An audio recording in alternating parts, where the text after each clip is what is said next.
Screen दिसतीये का? हो मॅडम, दिसते. सर्वांना नमस्कार.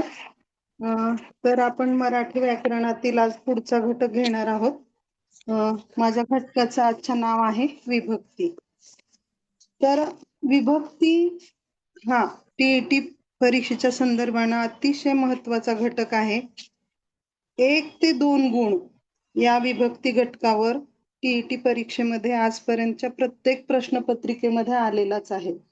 प्रत्येक प्रश्नपत्रिकेमध्ये एक तरी प्रश्न विभक्तीवर असतोच. आणि विभक्ती हा घटक असा आहे की आपण एक थोडस त्याच्याकडे बारकाव्यानं आणि थोडं लक्षात ठेवून अभ्यास केला तर हा मार्क आपल्या हातून जाणार नाही, हे नक्की आहे. मी आजच्या तासातून नक्की प्रयत्न करेन की विभक्तीचा गुण हा तुमचा पक्काच होऊन जाईल. तर आपण सुरुवात करूया. विभक्ती. आता सुरुवातीला आपण बघा, विभक्ती हा घटक अभ्यासण्यापूर्वी काही संकल्पना आपल्याला माहित असणे अत्यंत गरजेचं आहे. आता कुठलाही तास असेल तर तुमच्याकडे वही पेन असेल, थोडस नोट डाऊन केलं तर आपल्याला रिव्हिजन करताना सोपं जाईल आणि आपण सहजपणे तो घटक समजून घेऊ शकतो. तर विभक्ती हा घटक समजून घेण्यापूर्वी आपल्याला विभक्तीशी संबंधित काही संकल्पना आहेत, त्या संकल्पना सर्वप्रथम आपण समजून घेऊया. तर त्या संकल्पना कोणत्या आहेत? तर विभक्तीचे अर्थ, कारक अर्थ आणि उपपदार्थ हे तीन जे या तीन ज्या संकल्पना आहेत किंवा या तीन शब्दांचे अर्थ जर आपल्याला समजले तर विभक्ती ओळखण्यासाठी आपल्याला कोणतीही अडचण येणार नाही, हे मात्र नक्की आहे. बघा, जेव्हा विभक्ती म्हणजे काय, सुरुवातीला आपण बघूया विभक्ती म्हणजे काय. तर विभक्ती म्हणजे काय? नामाच्या किंवा सर्वनामाच्या रूपाला जो बदल किंवा विकार होतो. आता नाम आणि सर्वनाम त्यांच्या रूपात माईक चालू आहे, माईक चालू आहे, त्यांचं माईक सगळं बंद करा. ए टू झेड पायापासून.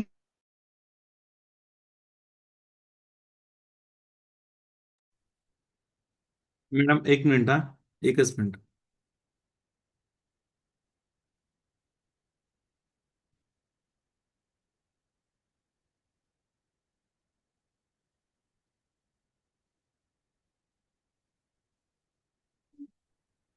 हा, तुम्ही अनम्यूट करा मॅडम.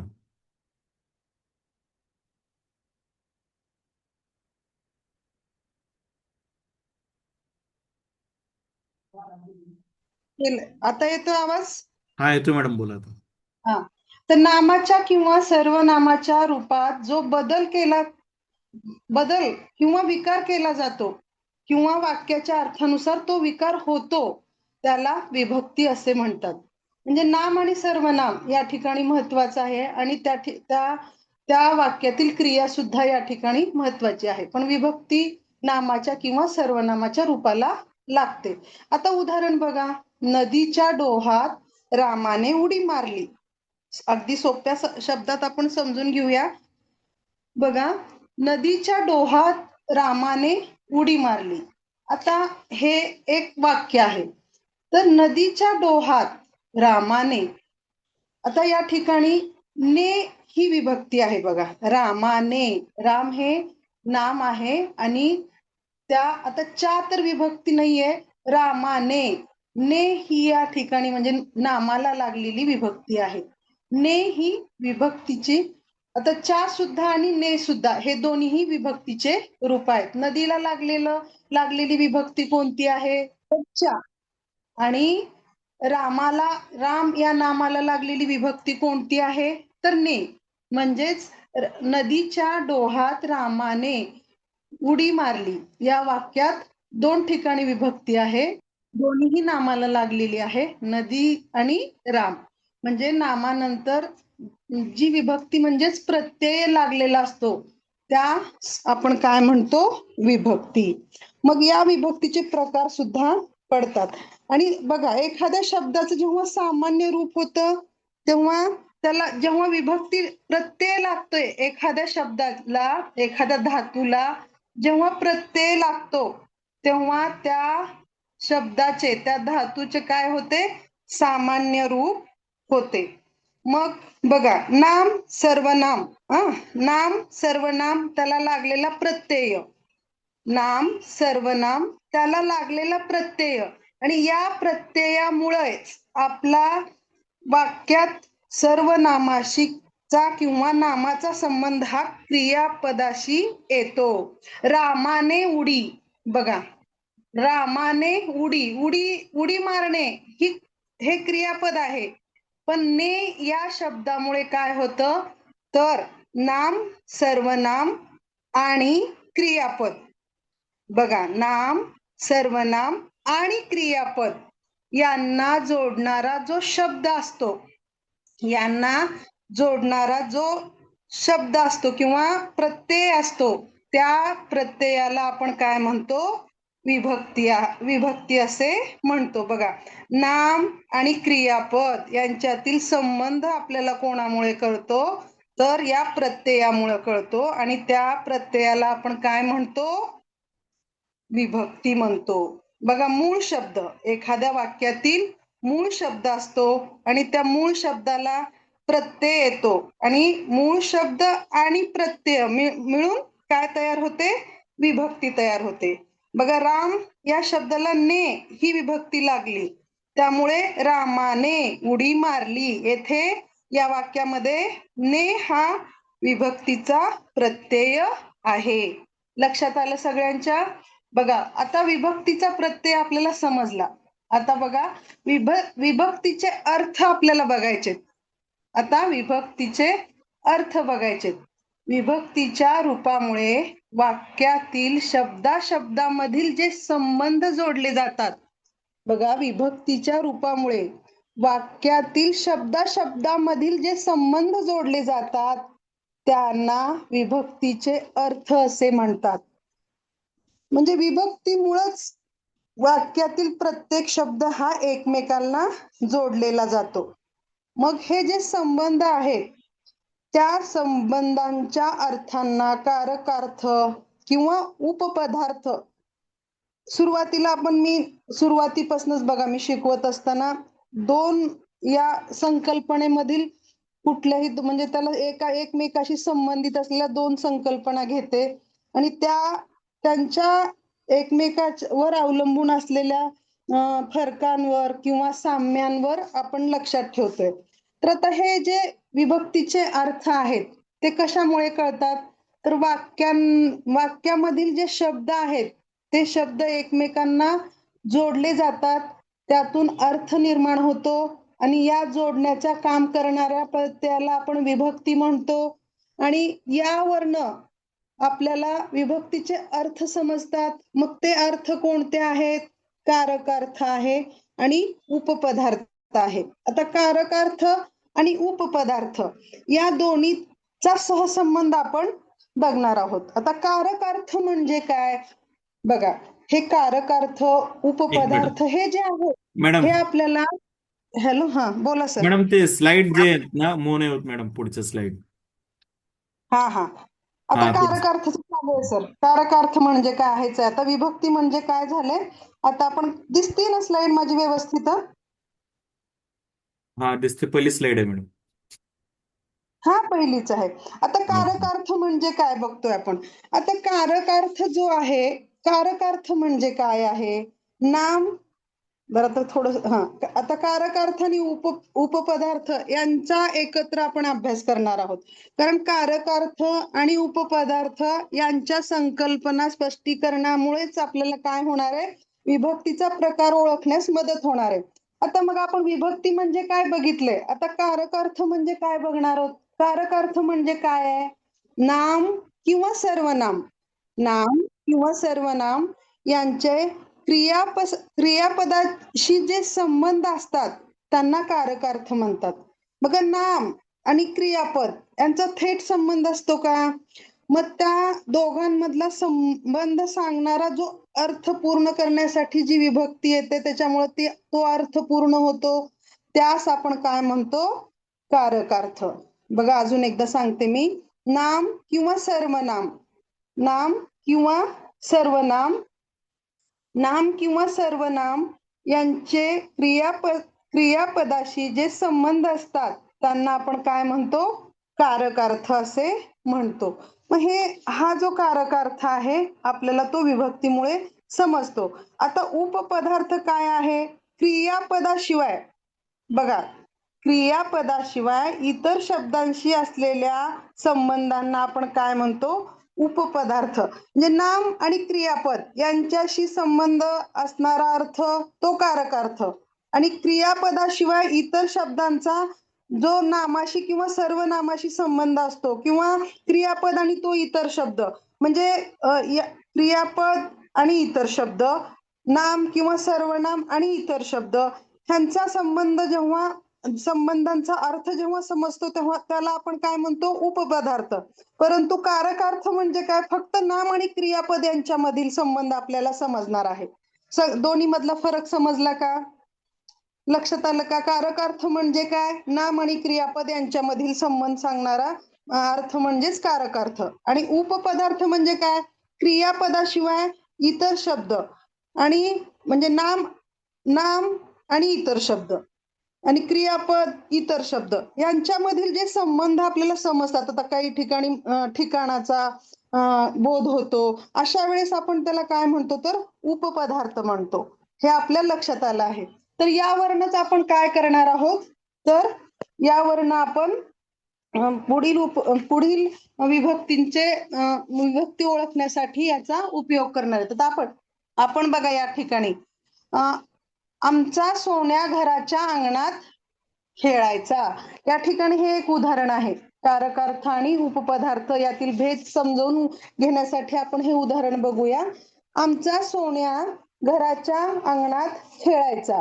सोन्या व अंगणात हे जे दोन शब्द आहेत यांचा संबंध खेळायचा या क्रियेशी आहे. बघा, सोन्या व अंगणात या दोन शब्दांचा संबंध खेळायचा या क्रियापदाशी आहे. म्हणून या दोन शब्दांची ती कारक विभक्ती किंवा कारक संबंध आहे. म्हणजे बघा अजून एकदा सांगते मी. आमचा सोन्या घराच्या अंगणात खेळायचा. सोन्या व अंगणात हे दोन नाम आहेत. सोन्या व अंगणात या दोन शब्दांचा संबंध कोणाशी आहे? खेळण्याशी आहे.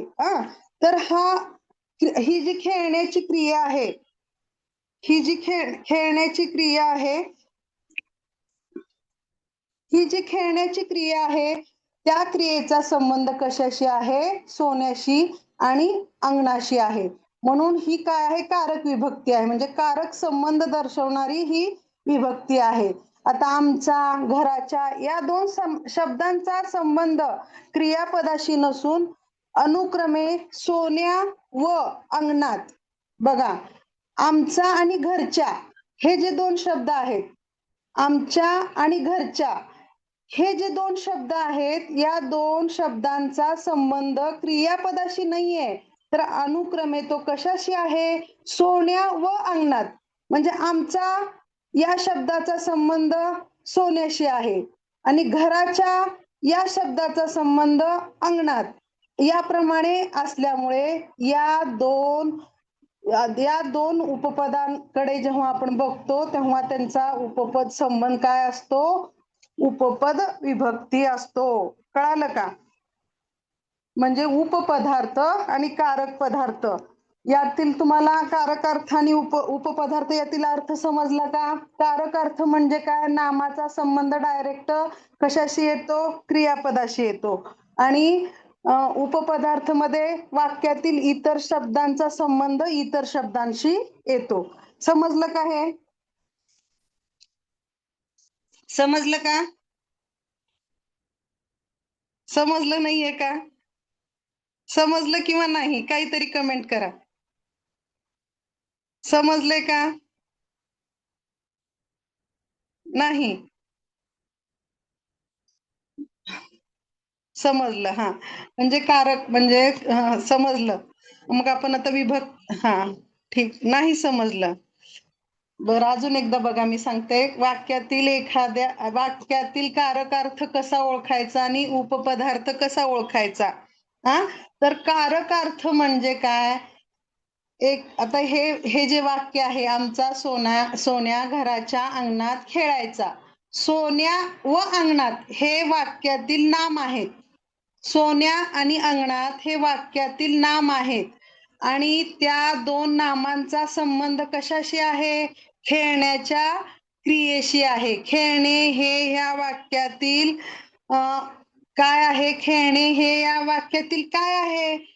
तर क्रियापद आहे. सोन्या आणि अंगणात या दोन नामाचा संबंध सरळ सरळ कशाशी आहे? खेळण्याच्या क्रियेशी आहे. म्हणून सोन्या व अंगणात या दोन्हीचा खेळण्याच्या क्रियेशी असलेला संबंध हा काय आहे? तर कारकार्थ आहे त्या वाक्याचा. आणि उपपदार्थ या वाक्याचा कोणता आहे? आमचा सोन्या. आमचा सोन्या हे नाम आणि क्रियापद आहे का? नाही. वाक्यातील इतर दोन शब्द आहेत. आमचा सोन्या, आमचा या शब्दाचा संबंध सोन्याशी आहे. परंतु हे दोघ जण कर्ता आणि क्रियापद आहेत का? नाही. पण हे इतर दोन शब्द आहे, या दोघांमधील संबंधांना उपपदार्थ असे म्हणतात. हे आता समजलं असेल. आता आपण पुढे विभक्तीच्या अभ्यासाकडे वळूया. आता आपण बघणार आहोत प्रथमा विभक्ती. प्रथमा विभक्ती. आता बघा, प्रथमा विभक्ती अभ्यासताना आपल्याला बघायचंय की विभक्ती ही आपण सुरुवातीला बघितलं की नाम आणि सर्वनामाला लागते. मग ही विभक्ती, प्रथमा विभक्ती बघा, एक वचन जर नाम असेल तर या विभक्तीमध्ये प्रत्यय नसतो. बघा, प्रथमा विभक्तीमध्ये नामाला एकवचनी नाम असेल तर प्रत्यय लागत नाही. आणि अनेक वचनी जर करता असेल तरी सुद्धा प्रत्यय लागत नाही. म्हणजे प्रथमा विभक्तीमध्ये प्रत्यय नाही. म्हणजे कारकार्थ काय कोण असतो? तर इथं स्वतः कर्ता असतो. आणि ही प्रथमा विभक्ती ओळखण्यासाठी आपल्याला त्या वाक्याला कोण असा प्रश्न विचारल्यानंतर, जेव्हा उत्तर नाम येतं तेव्हा कोण हा प्रश्न विचारल्यानंतर जे उत्तर येतं त्या उत्तराला जर प्रत्यय नसेल तर ती विभक्ती ही प्रथमा विभक्ती असते. बघा, अजून एकदा सांगते मी. प्रथमा विभक्तीमध्ये जर एक वचनी करता असेल, अनेक वचनी करता असेल, दोन्हीही प्रकारामध्ये प्रत्यय लागलेला नसतो. ही विभक्ती ओळखण्यासाठी आपण त्या वाक्याला कोण असा प्रश्न विचारल्यानंतर येणाऱ्या उत्तराला जर प्रत्यय नसेल तर ती विभक्ती ही प्रथमा विभक्ती असते. आता या ठिकाणी बघा, उदाहरणे दिलेली आहेत. राम आंबा खातो. राम आंबा खातो. या वाक्याला आपण प्रश्न विचारूया, कोण आंबा खातो? राम. मग येणाऱ्या उत्तराला प्रत्यय आहे का? नाही. म्हणून या वाक्यातील विभक्ती ही प्रथमा विभक्ती आहे. मूळ शब्द राम आहे, त्याला प्रत्यय आहे का? नाही. आता इथे अनेक वचनाचं सुद्धा एक उदाहरण दिलेलं आहे. बघा, या ठिकाणी अनेक वचनी करता आहे. मुले क्रिकेट खेळतात. मुले क्रिकेट खेळतात. या वाक्याला आपण कोणनी प्रश्न विचारूया, कोण क्रिकेट खेळत आहे किंवा कोण क्रिकेट खेळतय? तर त्याचं उत्तर काय येणार आहे? मुले. मग मुलेला प्रत्यय लागलेला आहे का? लागलेला नाही. म्हणून या ठिकाणी आपल्याला विभक्तीचा प्रकार कोणता आहे म्हणावा लागेल? तर प्रथमा विभक्ती. म्हणजे प्रथमा विभक्ती ओळखण्यासाठी दोन ट्रिक आपल्याला लक्षात ठेवायच्यात की या विभक्तीमध्ये प्रत्यय लागत नाही. कोणत्याही प्रकारचा प्रत्यय मूळ शब्द जसा आहे तसाच असतो. म्हणजे नाम जे आहे त्या वाक्यातील त्या नामाला कोणत्याही प्रकारचा प्रत्यय लागलेला नसतो. मग तेव्हा ती विभक्ती ही प्रथमा असते. आणि दुसरं काय आहे तर कोणनी प्रश्न विचारायचा आपल्याला. ते कसं ओळखायचं तर कोणनी प्रश्न विचारल्यानंतर येणाऱ्या उत्तराला प्रत्यय आहे का एवढंच बघायचंय. त्यासाठी एक ट्रिकची खाली ओळ पण दिली आहे बघा. प्रथमेला प्रत्यय नाही. हे वाक्य जरी आपण पाठ करून ठेवलं, प्रथमेला प्रत्यय नाही, फक्त कर्ता शोधायची घाई. आपल्याला फक्त कर्ता शोधायचा आहे बघा. प्रथमेला प्रत्यय नाही, फक्त कर्ता शोधायचा घाई. म्हणजे कर्ता आपल्याला वाक्यातला समजला, त्या कर्त्याला जर प्रत्यय नसेल तर डोळे झाकून आपण काय म्हणायचंय, ही विभक्ती कोणती आहे तर ही विभक्ती आहे प्रथमा. समजले का प्रथमा विभक्ती? कमेंट करा. समजला असेल तर कमेंट करा. प्रथमा विभक्ती समजला असेल तर कमेंट करा. हा चालतंय, ठीक आहे. मग आपण आता ठीक आहे, समजला असेल तर आता आपण पुढे जाऊया. बघा, प्रथमा विभक्ती आपण या ठिकाणी बघितलेली आहे. तर आता पुढची बघा, द्वितीय विभक्ती. आता द्वितीय विभक्ती जेव्हा एक वचनामध्ये लागते तेव्हा या विभक्तीमध्ये लागणारे प्रत्यय कोणकोणते आहेत ते आपण सुरुवातीला अभ्यासूया. तर ते प्रत्यय कोणते आहेत द्वितीय. आता बघा, द्वितीय विभक्ती ही आपल्याला लक्षपूर्वक अभ्यासायची आहे. बघा, द्वितीय विभक्ती आपल्याला लक्षपूर्वक अभ्यासायची आहे. कारण पुढे लक्षात येईल कारण काय आहे ते. बघा, द्वितीयामध्ये कोणता प्रत्यय लागतो? स. एकवचनी जर करता असेल तर स ला ते, स ला ते हा प्रत्यय. आता ज्या वाक्यात स ला ते हा जर प्रत्यय असेल तर तिथं एक वचनाला स लाते आहे. आणि जर अनेक वचन असेल तर तिथं कोणती विभक्ती येईल, कोणता प्रत्यय येईल? स ला ना ते. एक वचन असेल तर स लाते, अनेक वचन असेल तर स ला ना ते. मग म्हणजे आता कर्म, यामध्ये कर्माला हे प्रत्यय लागतो. या ठिकाणी आता मुख्य अर्थ इथं कशावरून समजतोय आपल्याला तर या वाक्यामध्ये द्वितीयामध्ये कर्मा म्हणजे कर्मावरनं समजतो आणि विभक्ती ही कर्माला लागते. या ठिकाणी विभक्ती कोणाला लागते तर कर्माला लागते. मग कर्म अगोदर आपल्याला या वाक्यातलं काय करायचंय, कर्म ओळखायचंय. आणि त्या कर्माला जर एक वचनी करता असेल तर स ही विभक्ती लागलेली असते, ला ही विभक्ती लागलेली असते आणि ते ही विभक्ती लागलेली असते. आणि अनेक वचनी करता असेल तर स ला ना ते या चार पैकी एक प्रत्यय लागलेला असेल कर्माला तर ती विभक्ती असते द्वितीया. कारकार्थ इथे काय दिलेला आहे बघा, कर्म. कारकार्थ काय दिलेला आहे? कर्म. मग ही विभक्ती द्वितीया विभक्ती ओळखण्यासाठी आपल्याला कोणता प्रश्न विचारावा लागेल? काय आणि कोणाला. एखाद्या वाक्यातील जेव्हा आपल्याला कर्म शोधायचं असतं त्यावेळेला आपल्याला प्रश्न कोणत्या प्रकारे विचारावा लागतो? कोणाला आणि काय. कोणाला पासून सुरुवात होणारा किंवा म्हणजे जेव्हा आपण कायनी प्रश्न विचारायचा किंवा कोणाला, या दोन्हीपैकी त्या वाक्याच्या अर्थानुसार जे योग्य असेल तो शब्द वापरून आपण काय किंवा कोणाला यापासून तयार होणारा प्रश्न विचारायचा आहे. आता बघा, पोलिसांनी चोरास पकडले.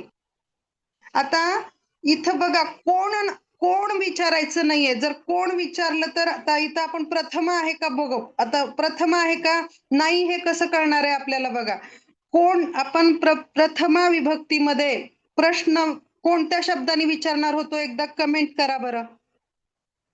प्रथमा विभक्तीमध्ये आपण वाक्याला प्रश्न कोणत्या शब्दाने विचारणार होतो? कोण. हा, व्हेरी गुड. आपण जर कोणनी प्रश्न विचारला तर इथं पोलिसांनी हे उत्तर येणार आहे. पण आपल्याला प्रथमा विभक्तीमध्ये काय सांगितलंय की नामाला प्रत्यय नसतो, परंतु इथं पोलिसांनी इथे या ठिकाणी तिथं प्रत्यय आहे, म्हणजे ही प्रथमा तर नाहीये. पण आपल्या बघा, आपण जेव्हा कोणाला पोलिसांनी कोणाला पकडले, या प्रश्नाचं उत्तर काय येणार आहे?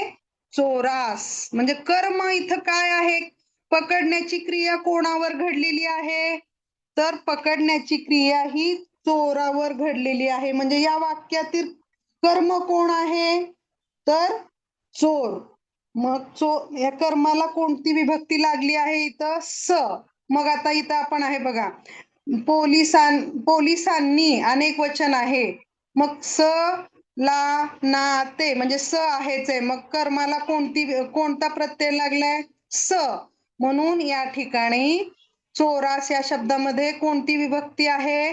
तर द्वितीय विभक्ती आहे. आता एक वचनीचं उदाहरण खाली आहे बघा. त्याने सचिनला ओळखले. त्याने सचिनला ओळखले. प्रश्न विचारायचा आपल्याला, कोणाला ओळखले? तर सचिनला. मग आता अनेक वचनामध्ये आहे द्वितीय विभक्ती स ला ना ते, म्हणजेच ला हा शब्द द्वितीय विभक्तीमध्ये आहे. अनेक वचनी करता आहे, एक वचनी करता आहे. त्याने सचिनला ओळखले, म्हणजेच या ठिकाणी इथं पण कर्माला प्रत्यय लागलेला आहे ला. म्हणून या ठिकाणी कोणती विभक्ती आहे? द्वितीय विभक्ती. बघा, मी आणखीन एकदा सांगते. द्वितीय विभक्तीमध्ये एक वचनी करता असेल तर स ला ते हा प्रत्यय लागतो. अनेक वचनी करता असेल तर स ला ना ते हे प्रत्यय लागतात.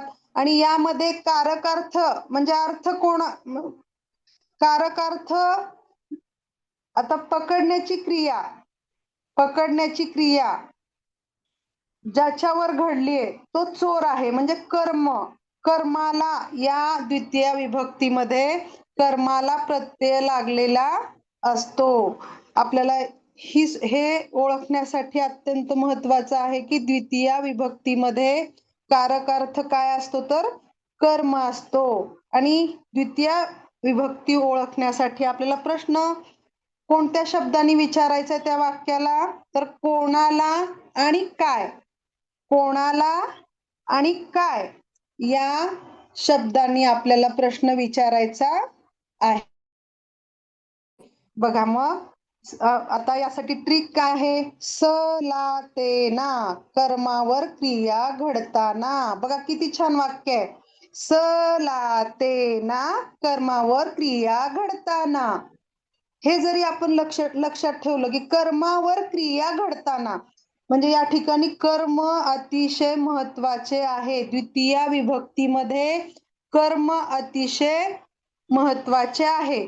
स ला ते ना कर्मावर क्रिया घडताना, म्हणजे या ठिकाणी कर्माला विभक्ती लागणार आहे. मग आता द्वितीय विभक्ती समजली का? मला वाटतं नक्की समजली असेल की मी परत एवढं तेच ते घ्यायला लागले. समजली आहे का? द्वितीय विभक्ती समजली का? हा, ठीक आहे.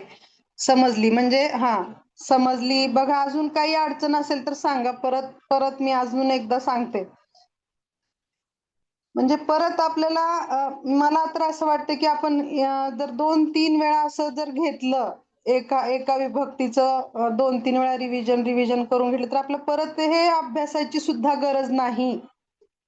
प्रथमा पण आता आपली क्लिअर झालेली आहे, द्वितीय पण क्लिअर झाली. आता आपण तृतीयाकडे वळूया.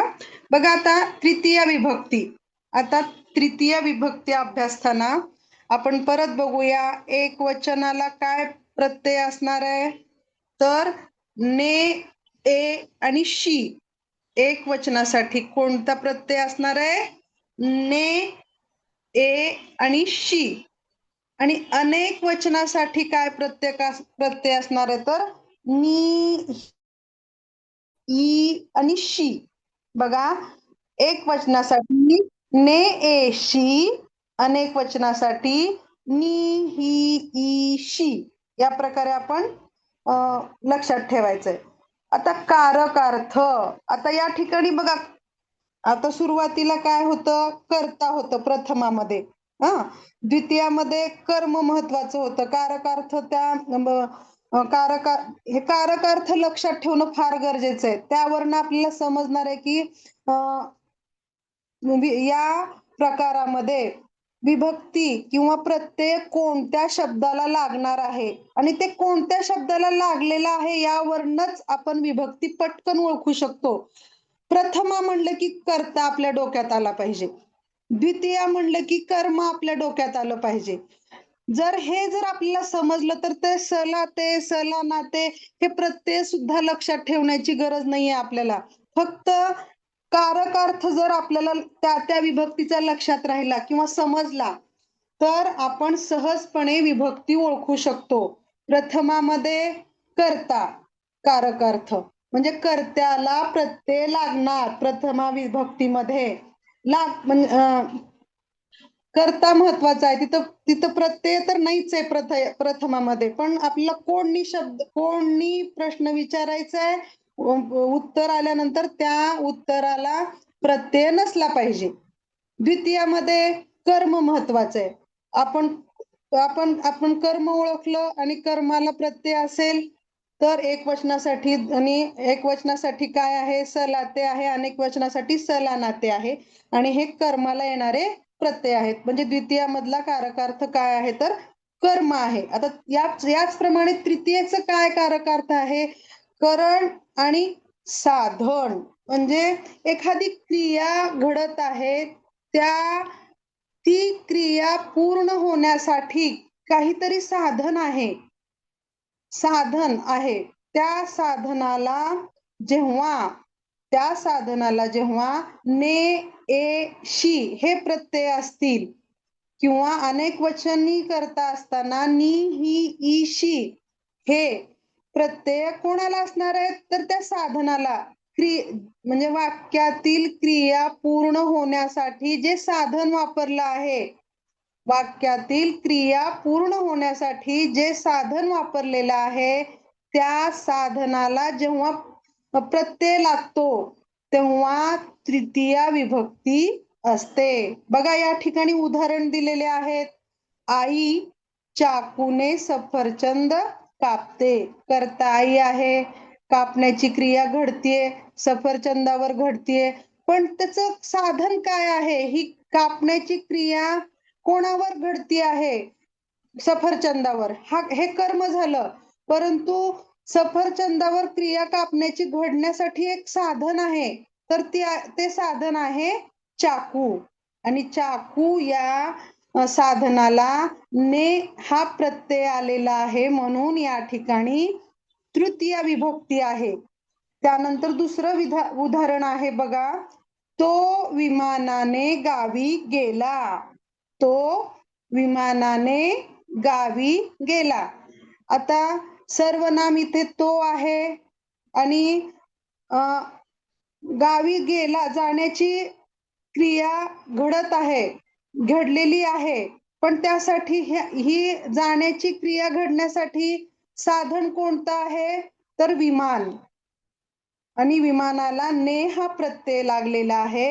यामुळे या वाक्यातील विमानाने या शब्दाची विभक्ती कोणती आहे तर तृतीय आहे. मग ही तृतीय विभक्ती ओळखण्यासाठी आपण प्रश्न कोणते विचारायचे, कशाने आणि कोणी. कशाने आणि कोणी म्हणजे माध्यम ओळखायचं, आपल्याला साधन ओळखायचंय. वाक्यातील क्रिया पूर्ण होण्यासाठी वापरलेलं साधन हे तृतीय विभक्ती मध्ये आपल्याला महत्वाचं आहे. मग हे साधन ओळखण्यासाठी आपण त्या वाक्याला कशाने आणि कोणी या दोन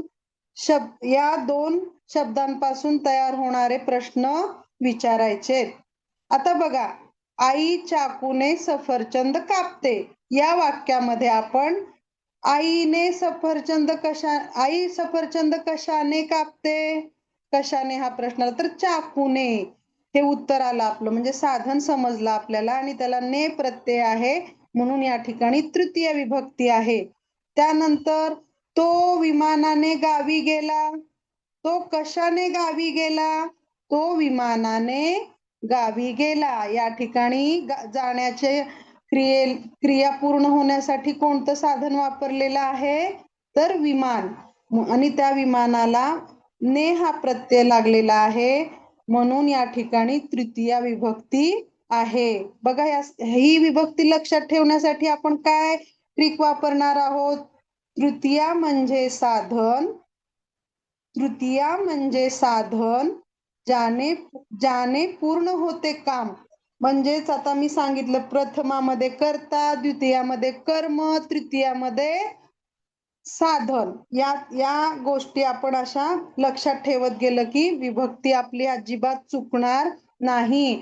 आपण प्रत्ययासोबत कारकार्थ लक्षात ठेवणे अतिशय गरजेचं आहे. जर आपण कारकार्थ लक्षात ठेवला तर आपल्याला प्रत्यय सुद्धा पाठ करण्याची गरज नाही, कारण कारकार्थ एका शब्दावरनं कळणार आहेत आपल्याला. प्रथमामध्ये कर्ता, द्वितीयामध्ये कर्म, तृतीयामध्ये साधन. ह्या तिन्ही विभक्ती आपल्याला समजल्या का? काही अडचण आहे का? कमेंट करा. समजल्या का तिन्ही पण विभक्ती? समजल्या असतील तर कमेंट करा.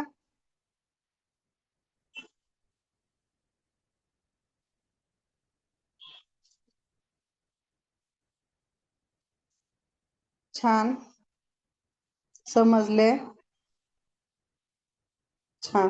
मी प्रयत्न करते की तुम्हाला म्हणजे विभक्तीचा मार्क तुमचं हुकणारच नाही असा मी नक्की प्रयत्न करत आहे. बघा, समजले. ठीक आहे. म्हणजे तुम्ही जे हे कमेंट दिलं की म्हणजे थोडस आम्हाला म्हणजे शिकवणाऱ्याला पण वाटते की बाबा हा म्हणजे आपण समोरासमोर नाहीयेत, मग असं समजलं म्हणल्यानंतर पुढील भाग घेण्यासाठी आपल्याला म्हणजे एक प्रेरणा मिळते. ठीक आहे. आता आपण पुढची विभक्ती बघूया. आता चतुर्थी. आता चतुर्थी आणि द्वितीया बघा, चतुर्थी आणि द्वितीया यामध्ये घनिष्ठ संबंध आहे. का आहे? कारण दोन्हीचे प्रत्यय सेमच आहेत. बघा, द्वितीयाचा एकवचनी मधला प्रत्यय आहे सलाते आणि चतुर्थीचा पण एकवचनी मधला प्रत्यय आहे सलाते. द्वितीयाचा अनेक वचनामधला प्रत्यय आहे सलानाते. बघा, सलानाते. आणि तिथे त्याचप्रमाणे चतुर्थी विभक्तीचा सुद्धा अनेक वचनामधला प्रत्यय आहे सलानाते. मग आता एक प्रश्न पडतो आपल्याला की दोन्हीकडे सलाते आणि सलानाते आहे, मग आपण ओळखायचं कसं? बघा, या ठिकाणी जर आपण मागच्या स्लाइड नीट अभ्यासल्या असत्या, निरीक्षण केलं असेल तर आपल्या लक्षात येईल की दुसऱ्या स्लाइडवर बघा. हा, तर दुसऱ्या स्लाइडवर कारकार्थ काय होता?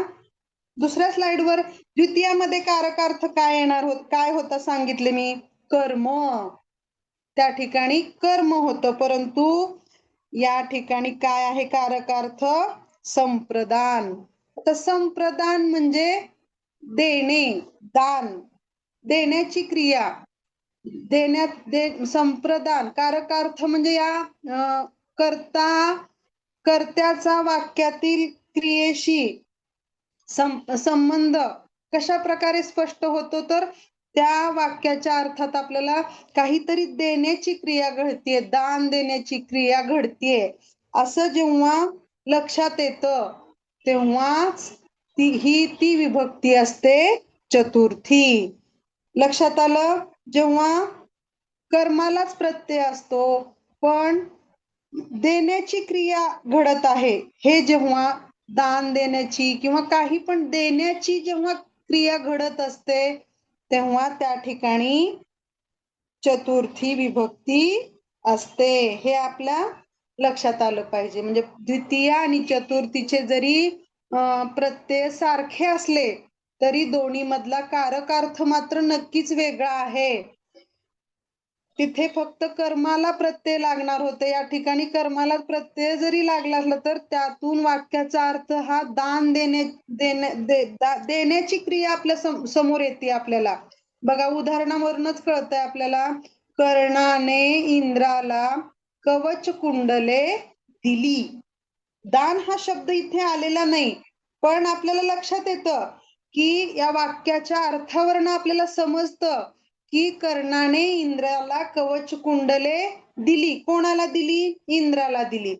देण्याची क्रिया घडलेली आहे, पण मग ही जी क्रिया आहे त्यावरनच आपल्याला अर्थ समजतोय की दान देण्याची क्रिया या ठिकाणी घडलेली आहे. ज्या वाक्यातून देण्याची क्रिया घडलेली आहे हे लक्षात येतं, त्या ठिकाणी चतुर्थी विभक्ती असते. आता बघा, यासाठी आपल्याला प्रश्न काय विचारावा लागेल तर कोणाला दिले, कोणाला दिले असा प्रश्न विचारावा लागेल. आता दुसरं उदाहरण आहे या ठिकाणी, गुरुजींनी मुलांना बक्षिसे दिली. गुरुजींनी मुलांना बक्षिसे दिली. या ठिकाणी सुद्धा मुलांना ना म्हणजे अनेक वचन असल्यामुळे ना हा प्रत्यय आलेला आहे अनेक वचनामुळे, आणि पहिल्या वाक्यामध्ये एक वचन करता असल्यामुळे इंद्राला हा प्रत्यय आलेला आहे. बघा, म्हणून ज्या वाक्याचा अर्थ आहे, ज्या वाक्याचा कारकार्थ हा दान किंवा संप्रदानाचा आहे, त्या ठिकाणी चतुर्थी विभक्ती लागलेली असते. आता बघा, चतुर्थीसाठी आपण लक्षात ठेवण्यासाठी कोणती ट्रिक वापरणार आहोत? चतुर्थीचे सलाते जेव्हा दान किंवा भेट देते. चतुर्थीचे सलाते जेव्हा दान किंवा भेट देते, म्हणजे दान किंवा भेट हे जे कीवर्ड्स आहेत ते आपण चतुर्थी विभक्तीसाठी लक्षात ठेवणे अतिशय गरजेचं आहे. प्रथमामध्ये प्रत्यय नाही, द्वितीयामध्ये कर्म, तृतीयामध्ये म्हणजे कारण, तृतीयामध्ये कारण किंवा साधन, आणि चतुर्थीमध्ये दान किंवा संप्रदान. हे कारकार्थ लक्षात ठेवणं आपल्याला अतिशय गरजेचं आहे. म्हणजे आता आपल्याला द्वितीय आणि चतुर्थी मधला छान. तर या ठिकाणी व्हेरी गुड, छान. बघा, चारी पण मॅडमनी सांगितलेलं आहे. प्रथम, द्वितीय आणि तृतीय आणि चतुर्थीचे कारकार्थ मॅडमनी आता कमेंट मध्ये टाकलेला आहेत. बघा, आता आपण वळूया पंचमीकडे. आता पंचमी विभक्ती अभ्यासताना बघा, ही अतिशय वेगळी आहे, पटकन लक्षात येणारी आहे. बघा, यामध्ये एक वचन करता असेल तर त्या ठिकाणी प्रत्यय काय येतो? ऊन आणि हून. ऊन आणि हून. आणि अनेक वचनाला सुद्धा ऊन आणि हून हेच प्रत्यय लागणार आहेत. मग या वाक्याचा कारकार्थ काय असणार आहे? आपादान किंवा वियोग, वेगळे होणे. बघा, वेगळे होणे, आपादान किंवा वियोग, म्हणजे ज्या वाक्याच्या कारकार्थातून आपल्याला लक्षात येते की इथे वेगळे होण्याची क्रिया घडत आहे. मागच्या चतुर्थीमध्ये दान देण्याची क्रिया घडत होती, एकाकडून दुसरीकडे जाणे, म्हणजे काही असू दे, ते ज्ञान असू दे, वस्तू असू दे, म्हणजे एकाकडनं दुसऱ्याकडे जाण्याची तिथं क्रिया घडत होती. या ठिकाणी काय होणार आहे? आता वेगळं होण्याची, म्हणजे त्याला आपादान किंवा वियोग आपण असं म्हणू शकतो. आपादान किंवा वियोग, ज्या वाक्याचा कारकार्थ हा आपादान किंवा वियोग स्पष्ट करणारा असतो, ज्यातून आपल्याला वियोग किंवा आपादान हा अर्थ स्पष्ट झालेला असतो, त्या ठिकाणी आणि त्याच्याही पलीकड तिथे ऊन आणि हून हा प्रत्यय आलेला असतो, त्या ठिकाणी पंचमी ही विभक्ती असते. तर पंचमी विभक्तीचा कारकार्थ आपण बघितला, एक वचन मध्ये ऊन आणि हून हे प्रत्यय लागतात, अनेक वचन मध्ये ऊन आणि हून हे प्रत्यय लागतात. आणि बघा, ही विभक्ती ओळखण्यासाठी आपल्याला त्या वाक्याला कोणते प्रश्न, कोणत्या शब्दांनी, म्हणजे शब्द असणारे प्रश्न विचारावे लागतील? कोठून, कशातून. या प्रकारचे प्रश्न, कोठूनचे प्रश्न, कशातूनचे प्रश्न, हे 2 शब्द सुद्धा आपल्याला लक्षात ठेवणे गरजेचं आहे. बघा, कोठून आणि कशातून हे प्रश्न विचारल्यानंतर जे उत्तर येतं त्या उत्तराला ऊन आणि ऊन किंवा हून हा प्रत्यय असणे गरजेचं आहे. आणि जेव्हा आपण एखाद्या वाक्याला कोठून आणि कशातून या प्रकारचे प्रश्न विचारलो आणि येणाऱ्या उत्तराला जर हून आणि ऊन हा जर प्रत्यय असेल तर त्या ठिकाणी पंचमी ही विभक्ती असते. बघा, तो गावाहून आला, तो गावाहून आला.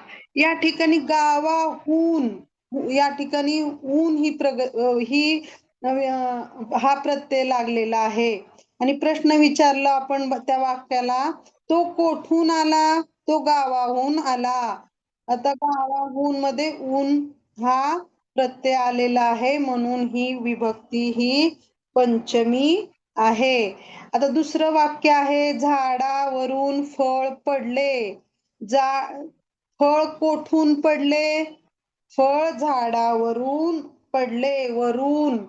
या ठिकाणी पण ऊन हा प्रत्यय लागलेला आहे, म्हणून ह्या वाक्यातील विभक्ती ही कोणती आहे? तर पंचमी आहे. मग बघा, यासाठी ट्रिक काय आहे? ऊन हून प्रत्यय येई, ऊन हून प्रत्यय येई, जेव्हा एकापासून दुसरे दूर जाई. जेव्हा एकापासून दुसरे दूर जाई, म्हणजे तो गावाहून आला, म्हणजे तो जो कर्ता आहे तो गावापासून दूर दूर झाला, हे आपल्याला हा आपल्याला कारकार्थ या ठिकाणी समजतोय. झाडावरून जेव्हा फळ खाली पडलं तेव्हा झाडापासून फळ हे वेगळं झालंय, वियोग आला या ठिकाणी. ते झाड आणि फळ यामध्ये दुरावा निर्माण झालेला आहे, तो झाडापासून फळ वेगळं झालेलं आहे. मग यातून आपल्याला वियोगाचा कारकार्थ लक्षात येतो, म्हणून या वाक्यातील झाडावरून ह्या शब्दामध्ये पंचमी विभक्ती आहे. आता चतुर्थी आणि पंचमी लक्षात आली का आपल्याला विभक्ती? पंचमी आणि चतुर्थी लक्षात आली का? एकदा मला परत कमेंट करा बरं. हा, लक्षात आली.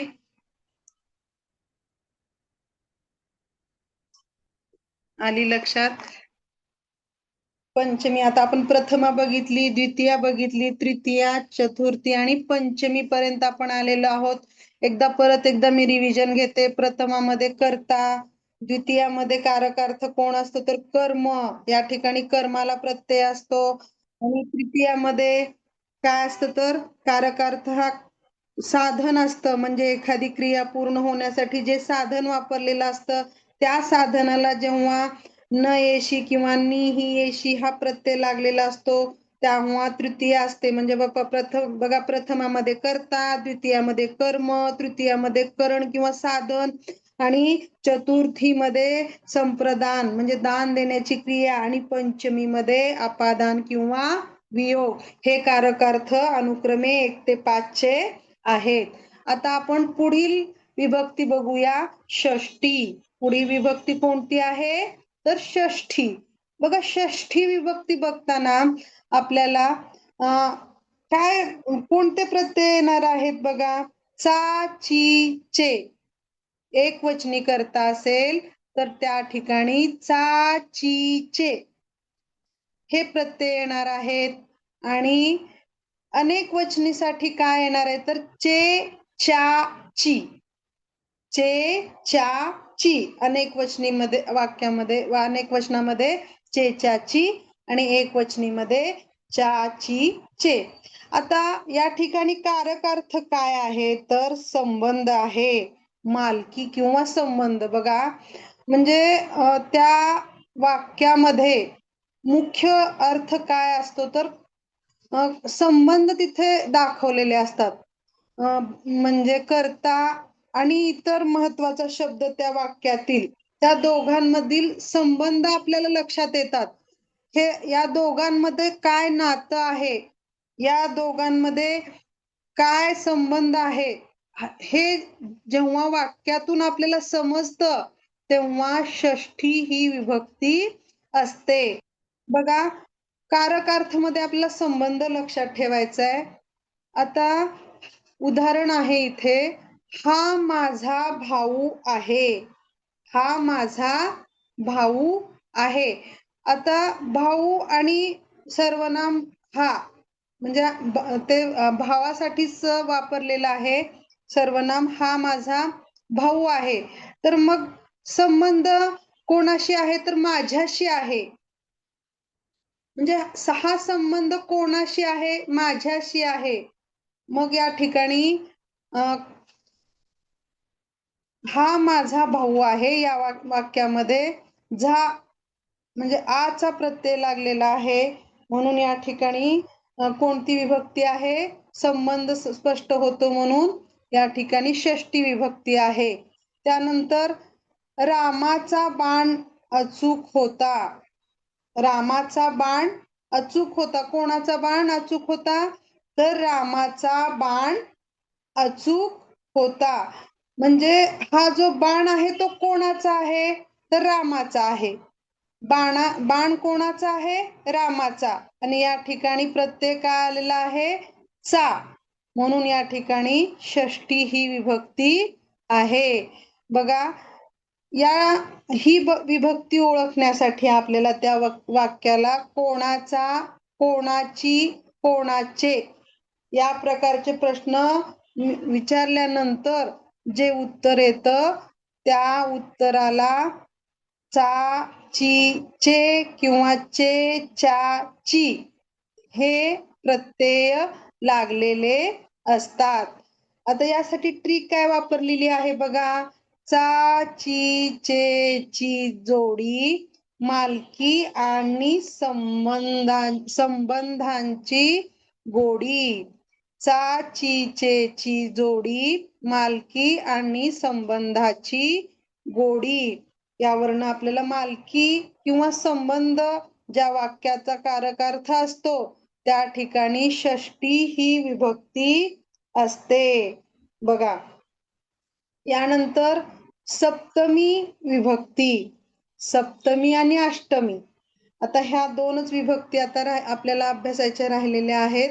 तर सप्तमीसाठी प्रत्यय कोणता आहे? त, इ, आ. सप्तमीसाठी प्रत्यय कोणता आहे? त, इ, आ. तर एक वचनामध्ये सुद्धा त, इ, आ हे प्रत्यय आहेत. अनेक वचनामध्ये सुद्धा त, इ, आ हेच प्रत्यय आहेत. आणि या विभक्तीचा कारकार्थ काय आहे? अधिकरण किंवा स्थळ आणि वेळ. आता अधिकरण किंवा स्थळ आणि वेळ. आता ज्या वेळेला स्थळ आणि वेळेचा बोध त्या वाक्याच्या कारकार्थावरून होतो त्यावेळेला त्या ठिकाणी कोणती विभक्ती असते?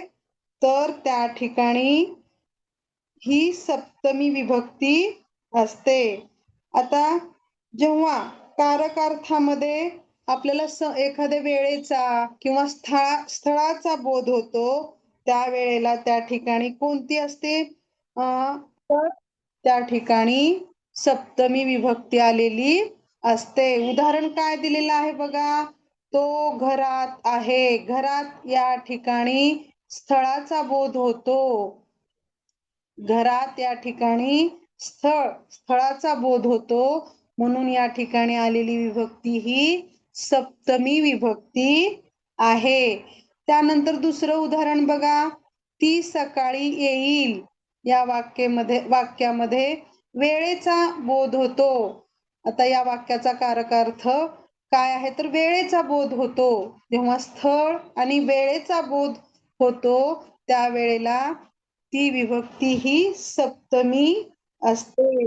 बघा, घरात हा शब्द क्रियेचे ठिकाण स्थान दर्शवतो आणि त, इ, आ हे सप्तमीचे प्रत्यय असून तिचा मुख्य कारकार्थ अधिकरण, स्थान, वेळ हाच आहे. म्हणजे अधिकरण म्हणजे स्थळ आणि वेळ हाच मुख्य त्याचा कारकार्थ आहे. म्हणून जेव्हा जेव्हा वाक्यामध्ये आपल्याला स्थळ आणि वेळेचा बोध होतो त्यावेळेला सप्तमी विभक्ती असते. त इ आची खूण वेळ आणि जागा घ्या जाणून. बघा यासाठीची ट्रिक आहे. त इ आची खूण वेळ आणि जागा घ्या जाणून. म्हणजे वेळ आणि स्थळाची जेव्हा जेव्हा जेव्हा कारक अर्थ आपल्या लक्षात येईल तेव्हा तेव्हा आपण सप्तमी विभक्ती आहे असे म्हणतो. मी परत एकदा कारक अर्थ प्रथमापासून सांगते म्हणजे आपण विसरणारच नाही. प्रथमामध्ये कारक अर्थ कर्ता, द्वितीयामध्ये कर्म, तृतीयामध्ये करण, करण म्हणजे साधन, आणि चतुर्थीमध्ये दान संप्रदान, देण्याची क्रिया घडते. नंतर लगेच एक देण्याची क्रिया घडली की लगेच पंचमीला वियोग आला. पंचमीमध्ये वियोग किंवा वेगळे होतात. नंतर षष्टीमध्ये संबंध, संबंध जेव्हा वाक्यातून आपल्याला समजतो कारक अर्थ संबंधांचा दोन कारक अर्थ आपल्या लक्षात येतो तेव्हा मात्र षष्ठी ही विभक्ती असते. आणि त्यानंतर स्थळ वेळेची जेव्हा बघा स्थळ आणि वेळेची खूण जेव्हा आपल्याला एखाद्या वाक्यामध्ये समजते तेव्हा त्या ठिकाणी सप्तमी ही विभक्ती आलेली असते. आता आपण शेवटची विभक्ती बघणार आहोत ती आहे संबोधन विभक्ती. आता संबोधन या शब्दावरनच आपल्याला लक्षात येतं की या ठिकाणी संबोधलं जाणार आहे. कुणाला तर आपण आवाहन करणार आहोत, कुणाला तर हाक मारणार आहोत. म्हणजेच या विभक्तीच्या नावावरनच आपल्या लक्षात येतं की या विभक्तीमध्ये आपण कोणाला तर आवाहन करणार किंवा हाक देणार आहोत.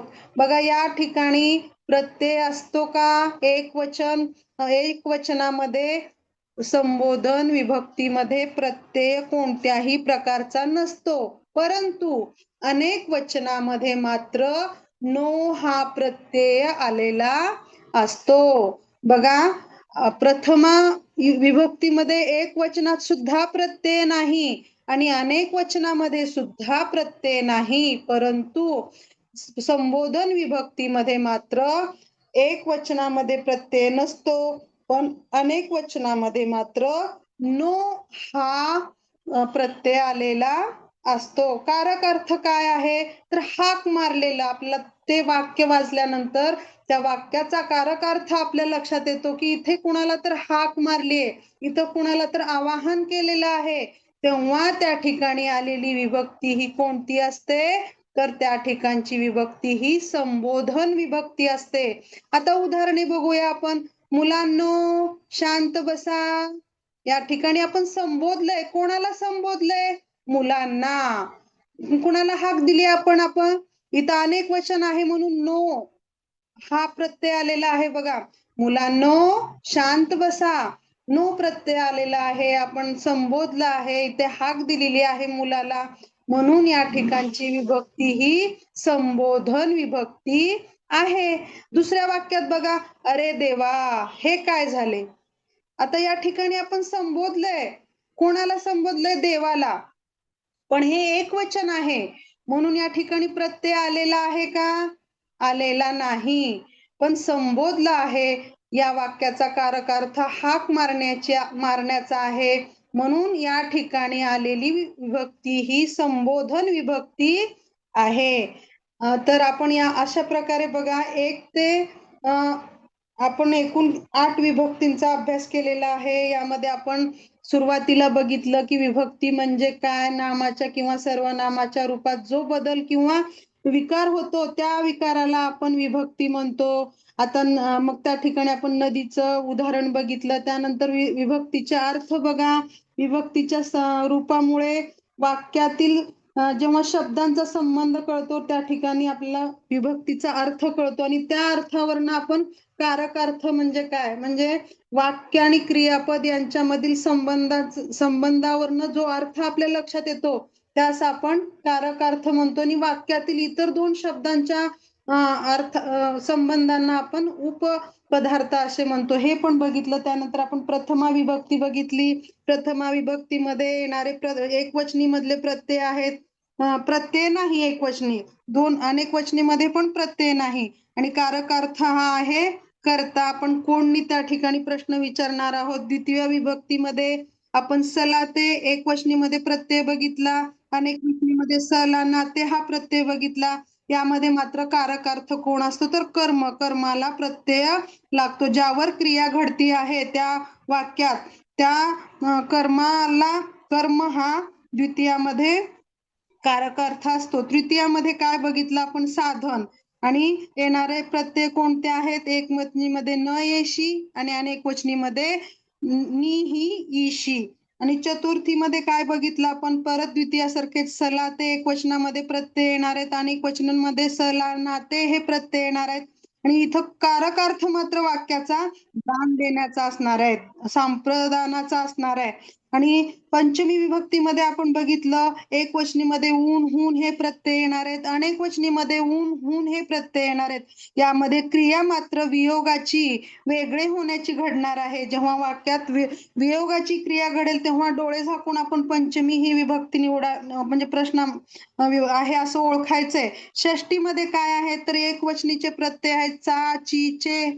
अनेक वचनीचे प्रत्यय आहेत चे चा ची. पण यामध्ये कारक अर्थ मात्र संबंध दाखवणार आहेत.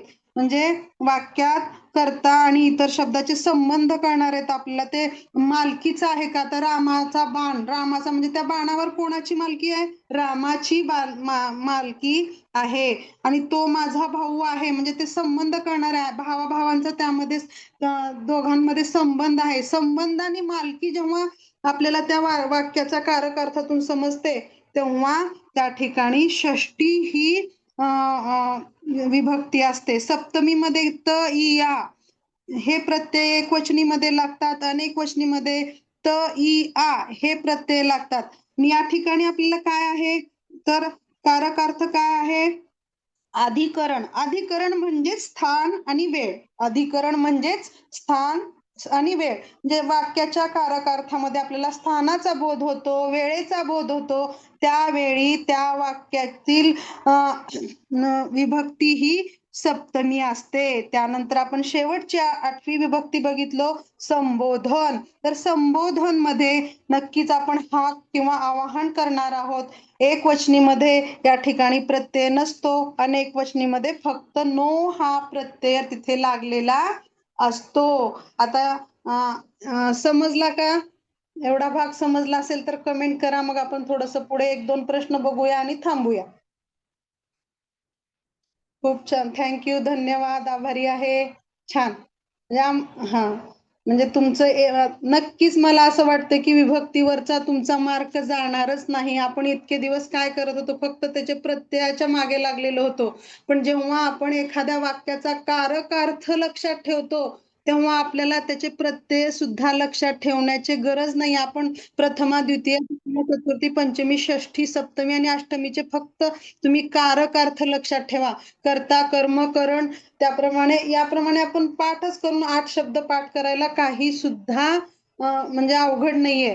उलट प्रत्यय जेव्हा आपण शोधत बसू तेव्हा एका वाक्यामध्ये 2-3 शब्दांना प्रत्यय लागलेले असतात. तेव्हा खूप कन्फ्युज होतो आपण. मग ह्याची ओळखायची का त्याची ओळखायची, अंडरलाईन केलेला शब्द नसेल तर. पण जेव्हा आपण कारक अर्थ लक्षात ठेवतो तेव्हा मात्र आपली विभक्ती चुकणारच नाही. हे मी अगदी 100% सांगू शकते. बघा इथं परत एकदा आपल्याला द्वितीय आणि चतुर्थी मधील फरक सांगितलेला आहे. त्या ठिकाणी काय दिले बघा नियम. क्रिया कर्मावर घडते द्वितीयामध्ये आणि इकडं चतुर्थीमध्ये क्रियेचा हेतू दान देणे किंवा भेट देणे हा असतो. आणि फरक सांगितलं दोन्ही मधला. बघा, थँक्यू स्वामी मॅडम. त्यानंतर बघा कारक अर्थामध्ये कर्म आहे द्वितीयामध्ये, चतुर्थीमध्ये कारक अर्थामध्ये संप्रदान आहे. आणि उदाहरणे या ठिकाणी दिलंय बघा. पोलिसांनी चोरास पकडले म्हणजे क्रिया कर्म आहे इथं चोरास, म्हणून या ठिकाणी द्वितीय आहे. त्याचबरोबर कर्णाने इंद्राला. खूप छान. तुम्ही असं कमेंट दिल्यानंतर म्हणजे थोडस बरं वाटतं. की आपण शिकवलेलं समजलंय बाबा. खूप धन्यवाद, आभारी आहे. कर्णाने इंद्राला कवच कुंडले दिली. या ठिकाणी आपल्याला कारक अर्थ हा दान देण्याचा समजतो. नंतर म्हणजेच आपल्याला द्वितीय आणि चतुर्थी मधला या 2 मधला फरक समजला, आपण जिंकलो. प्रथमामध्ये तर कर्ता आहे, तिथं प्रत्यय नसतोच. आणि द्वितीय आणि चतुर्थी मधला दोन्ही मधला फरक समजला की संपलं. मग एका ठिकाणी वियोग आहे, एका ठिकाणी म्हणजे स्थान वेळ आहे, एका ठिकाणी देण्याची क्रिया आहे आणि एका ठिकाणी तर आवाहन करण्याचं आहे. हे आपल्याला आता विसरणारच नाहीत आपण नक्की. आता बघा, हा चार्ट आहे, याचा तुम्ही जर स्क्रीनशॉट काढून घेतला किंवा मी ही खूप आता बघा, मी ऍप मध्ये ही PDF पण डाउनलोड करणार आहे. धन्यवाद जगताप मॅडम. आता बघा, आपण चूक काय करतो ओळखताना टीईटी परीक्षेमध्ये, शक्यतो तुम्हाला वाटते की मूळ शब्द आता या ठिकाणी काय आहे, घोड्याला, या ठिकाणी तुम्हाला मूळ शब्द घोड्या असं वाटतो. दिसते का स्क्रीन? नाही, स्क्रीन दिसते का? हा दिसते मॅडम. हा, तर या ठिकाणी आपल्याला घोड्याला घोड्या असं वाटतो, परंतु प्रत्यय इथे ला. बघा तुम्ही ते वाचा. या ठिकाणी काय दिलं खरे काय आहे, तर घोडा हे सामान्य रूप आहे, घोड्या हे विभक्तीमुळे प्रत्यय ला लावून चतुर्थी आहे का द्वितीय आहे सांगा बरं. म्हणजे ही चतुर्थी किंवा द्वितीय दोन्ही पण असू शकते. जेव्हा त्या वाक्यात उपयोग झाला, त्या वाक्याचा कारकार्थ जर त्या ठिकाणी कर्म असेल तर त्या ठिकाणी द्वितीय येईल. त्या वाक्यात जर घोड्या ह्या शब्दाचा कारकार्थ दान देण्याची क्रिया घडण्याचा असेल तर त्या ठिकाणी चतुर्थी ही विभक्ती येणार आहे. बघा, सरावासाठी प्रश्न दिलेले आहेत. त्या ठिकाणी चाकूने या शब्दाची विभक्ती ओळखा. तर तो उत्तर पण दिलेली आहेत. तर या ठिकाणी बघा, चाकूने या ठिकाणी कोणती विभक्ती आहे, तर तृतीय आहे. स्पष्टीकरण दिलेलं आहे. ने प्रत्यय आहे आणि चाकूने ही क्रिया घडत आहे, साधन. आपण तृतीयाचं कारक अर्थ काय सांगितलं होतं मी तुम्हाला, कारण किंवा साधन. झाडावरून फांदी पडली, लगेच आपल्या लक्षात आलं की इथे वियोग आलेला आहे. म्हणून याचा उत्तर आहे, काय आहे उत्तर? 1, म्हणजेच याच पंचमी आहे. म्हणजे आता बघा, कारक अर्थ जर आपण लक्षात ठेवला तर आपल्याला त्या प्रत्ययाचा अभ्यास करणं गरजेचं नाही. आता मला वाटते की सगळ्यांना हे समजलेलं आहे. तर आपण या ठिकाणी, आता आपली वेळ पण झालेली आहे का, 9 वाजून गेलेले आहेत. तर आपण या ठिकाणी थांबूया आणि यावरचे प्रश्न आणि ही PDF तुम्हाला ऍप मध्ये मिळेल. आणि असेच अभ्यास करत राहा. टीईटीचे आता परीक्षेचं वेळापत्रक जाहीर होईल असं पण आपल्याला ग्रुपवर टाकलेलं आहे. अभ्यासाला लागा. सर्वांना शुभेच्छा आणि या ठिकाणी मी थांबते. धन्यवाद.